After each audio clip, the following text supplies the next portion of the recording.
regarding what makes a thing Islamic, very simply, if it doesn't contradict the Quran and Sunnah, it is Islamic, even if it is not invented or originated by Muslims.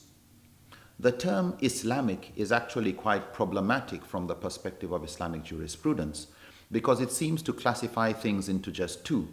They are Islamic, which means acceptable, or un-Islamic, which means unacceptable. But in the spectrum of permissibility or what is desirable or undesirable in Islam, scholars have classified things into 5 or 7 categories. There's what is fard, meaning compulsory, or sometimes called wajib, obligatory that is.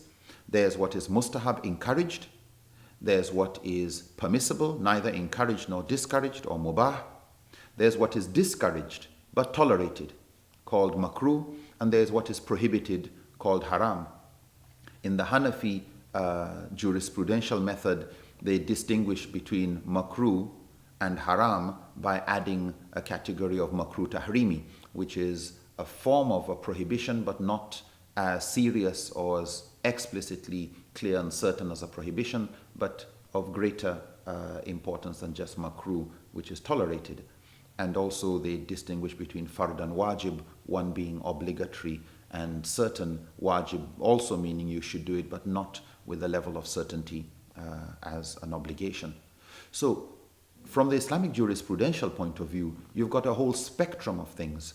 And when non-Muslims innovated various cultural practices, various types of trade and businesses that were good, they were beneficial, the Prophet ﷺ sanctioned all of these. And so various forms of trade and business transactions, we hear of musharaka or partnership businesses, and ijara or hire purchase arrangements, or silent partnership arrangements, mudaraba arrangements. These were pre-Islamic or what we call jahiliyyah cultural ways of doing business that the Prophet ﷺ accepted.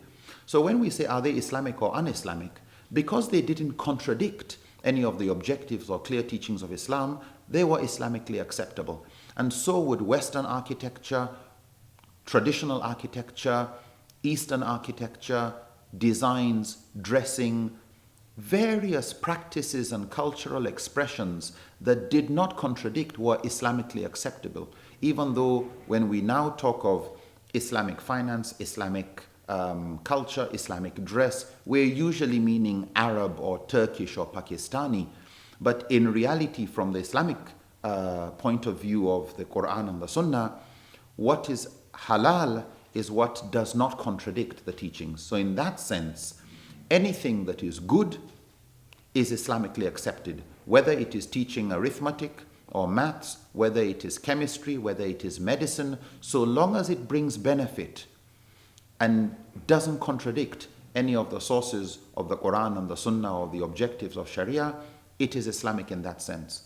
But as we mentioned earlier, the challenge we have with this term Islamic is it seems to assume that certain things are Islamic if they came from Muslims, and fails to sufficiently capture those things that are equally Islamic, that are part of cultural practices of non-Muslims that do not contradict the Sharia and may even bring more benefit than some of what Muslims might have innovated. So when we look and describe things as Islamic or un-Islamic, this is probably too simplistic for Islamic jurisprudence. It may be better to describe it the way our classical scholars have described things, as either being compulsory or encouraged or permissible, neither encouraged nor discouraged, or discouraged, or haram, which is prohibited because it contradicts clear text or the objectives of Sharia. So regarding describing things as Islamic or un-Islamic, like Islamic names or Islamic dress, it may be better for us to describe dressing as just being permissible or Islamically acceptable, but not Islamic or un-Islamic, because that could generate some misconceptions.